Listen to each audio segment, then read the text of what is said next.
Hillside Fever with Mike Ludlow. Good evening, everyone. Week 4 means rivalry week, and it also means homecoming week for some people, and that includes Escanaba High School. The orange and black taking on Marquette. The return of Dan Flynn to Escanaba. First quarter action, Escanaba up 7-0. Travis Heller, Cameron Beversluis. That's good for 17 yards inside the 5-yard line. A short time later, Heller will keep it and score, and Escanaba has a 14-0 lead. Marquette trying to get the offense going. Quarterback Brett Place finds David Bayshaw, who's going to scoop between two defenders and bring this one down to the Escanaba 30-yard line. Jacob Walker with the touchdown-saving tackle. A short time later, Redmond Place looking for 6, but he's going to be picked off by James McNeil, who smartly takes the touchback route. On the play, Place would be hit, injured, and carted off, as you can see there, and to the hospital. He was okay, at least he says so. Escanaba was penalized for the hit. Eskimos deep in their own territory. Heller to Trevin Wendrick, and he's going to break a couple tackles, and he is going to go the distance. The Eskimos are on top by 3 touchdowns. Big win for Escanaba. They're on the board, 35-14 over Marquette. Let's go just down the road to Gladstone. Braves taking on the Maroons of Menominee, the #1 team in the Big 5 poll. And Menominee was scoring early and often in this contest. Colin Narrett out of the single wing, leans over the goal line, and that made it 49-0 Menominee. Gladstone would get some offense going in the second half as Sam Puglia will find Riley Ballard, and this one's good for 54 yards on the touchdown. But that would be the only score for Gladstone. Menominee scored one more time, and the Maroons, yeah, they should stay #1, 56-6 over Gladstone. The other team in the GNC, Kingsford, hosting the Hodags of Rhinelander. And this is Cole Oettinger with the score for the Hodags, but Kingsford's in front a couple touchdowns. Then Joe Hofer looking for Austin Stankina, and he's going to find Austin Stankina. Coaches get in the way, but it's a 58-yard touchdown, and the Flivers are doing just fine. Thank you very much. Kingsford gets the ball after a Hodags fumble in the second half, and Alex Patterson and breaks the plane for the touchdown. Kingsford wins its homecoming 49-13.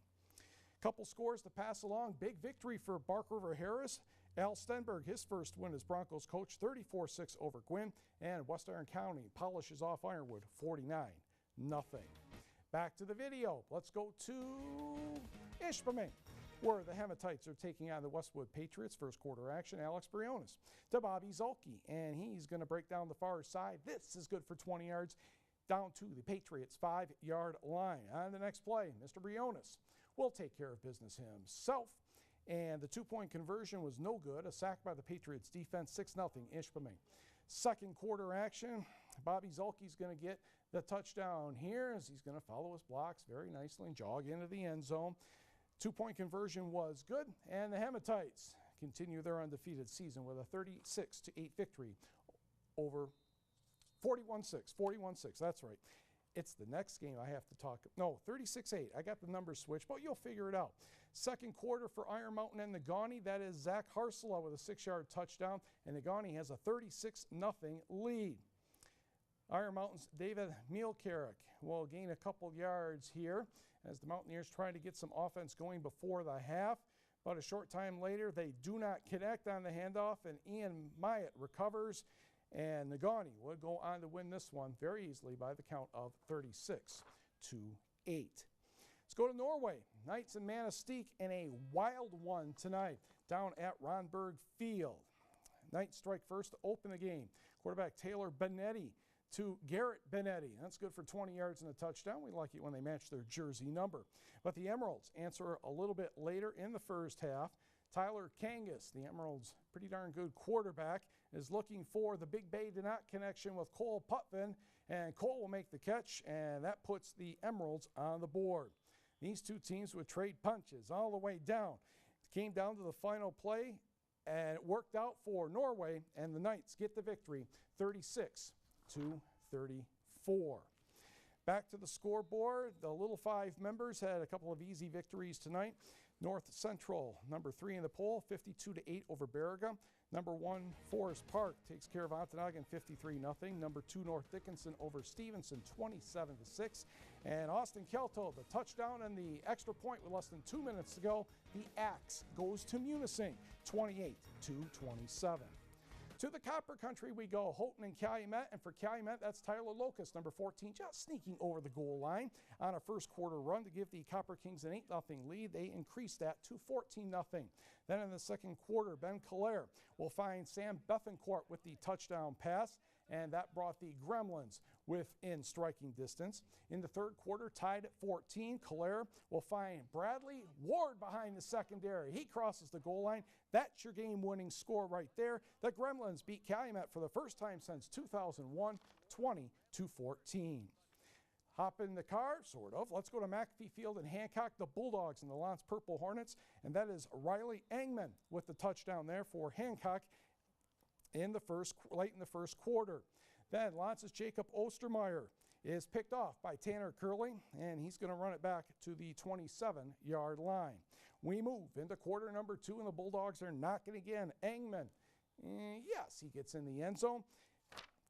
And the 2-point conversion will go to Alex Almquist. And, yeah, you should probably throw the ball to Almquist considering he's at least 6'6". That made it 14-0, but Johnny Magaraya will tie it up at 14 at the half, and Lance ekes out the victory 21-20.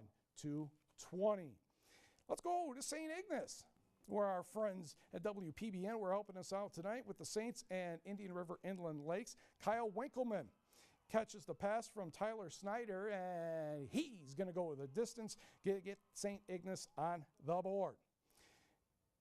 The Bulldogs will respond, though. Daniel Flowers with a nice run to the 15, gains 15 yards, and that puts them in position for Todd Athley, and he will toss it to Flowers, outruns the defense for the score.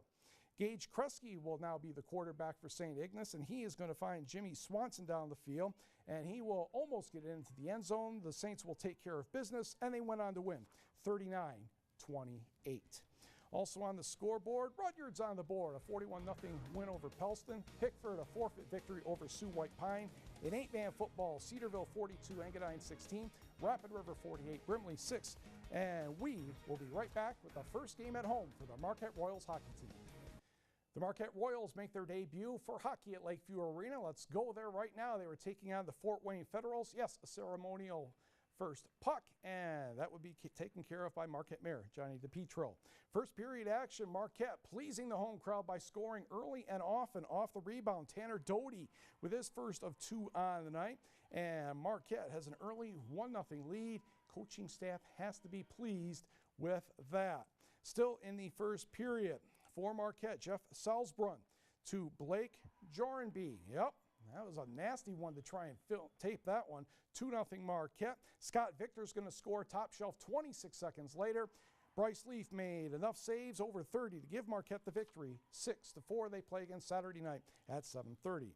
To volleyball, NMU taking on Saginaw Valley State this evening, and off the Cardinals' kill attempt, it is Alex Berger to Kalisha Harley over to Lena Lopes, and bang, she puts that one down. She led NMU with 15 kills. Next for the Cats, it's Lopes, Harley. Sarah Hamilton puts this one away. She had 11. NMU with a 5-2 lead in set number 1. Callie Heron will get the next kill for the green and gold. Close sets all the way, but NMU takes it 3-0. Hop in the car, well, not really, but let's go to Michigan Tech. Madeline Haben for Michigan Tech taking on Lake Superior State. Haben right here sets Aubrey Feisick. However, the Lakers knock it down. Chloe Belanda with the successful roof. This match would go all 5 sets. Sylvie Rokosh with the roof for the Huskies. Michigan Tech wins the match 3-2, 15-11 in the 5th set. Other scores in soccer, Michigan Tech gets the only goal to beat Lake Erie 1-0. And in GLIAC tennis, Ferris State edges the Huskies 5-4. Northwood over Lake Superior State 5-0. Okay, if I have my scores straight now, Negaunee beat Iron Mountain 36-8, and Ishpeming defeated Westwood 41-6. NMU football, Michigan Tech football tomorrow. Have a great weekend.